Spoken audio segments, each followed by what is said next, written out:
Hey, good morning, everybody. This is kind of the bridge that takes us from the 1960s unit where our book kind of leaves off, going into the 80s and the war on drugs. So this is just an overview of some very influential things that happened to American families during the decade of the 1970s. So one was the Kent State University shootings, where there was a protest against the Vietnam War and students were actually killed by National Guardsmen.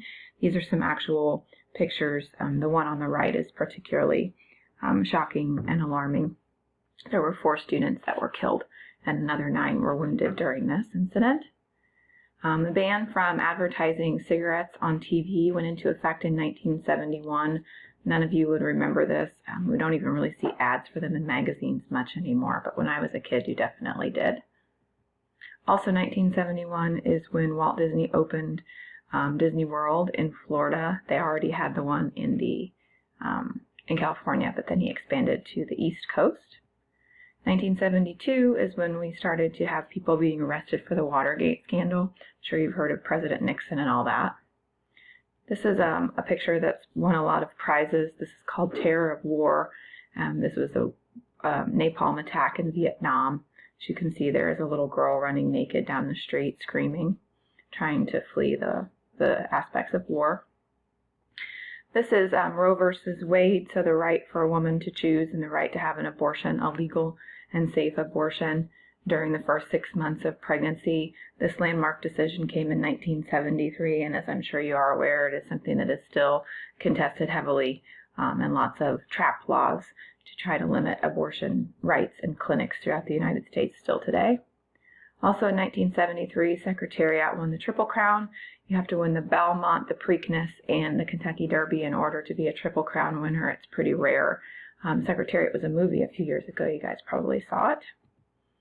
This is when Nixon resigned in 74 because of the Watergate scandal. 1975, this is one of my favorites, is when Wheel of Fortune premiered. Pat Sajak and Vanna White were the original people in 1975, and they're still on the show today. I actually play it. It makes me feel kind of smart. And then I play Jeopardy, and it makes me feel stupid. So it's all about balance, right, guys?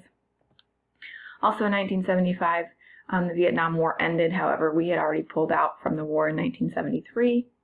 1977, Star Wars opens and becomes the biggest grossing film of that time.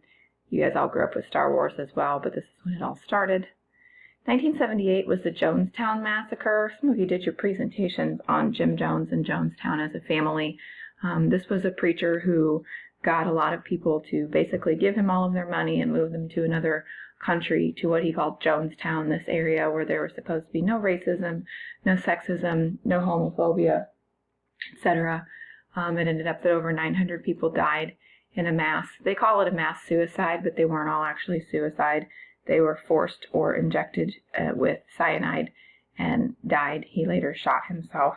If you don't know much about it, if we were in class, we would talk a lot more about it. You should definitely look that up. There's lots of documentaries about Jim Jones.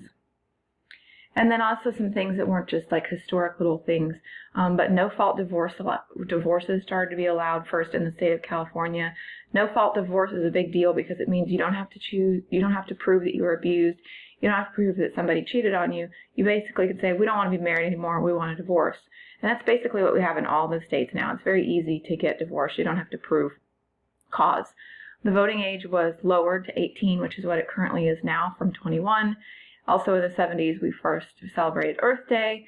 We had Apollo 13. The first Boeing 747 took flight. That's a big plane. You guys have probably, if you've flown from a major airport, you've probably been on one. The Beatles actually broke up, and Janis Joplin died. And in case you want to know how much it cost to live in the 70s, a gallon of gas was 36 cents. You could have a lava lamp for $19.95, and you could put an 8-track player in your car for about $40. Your average monthly rent was $140. And then I always like to give you guys some of the words people were saying. So cool beans, space cadet means you're kind of out there, like you're kind of flighty. Boogie down, a brick house is a girl. Do me a solid is like do me a favor. Catch you on the flip side is like see you later. All right, so like I said, this was just kind of a bridge to get you from the 60s to the 80s, so go ahead and move on.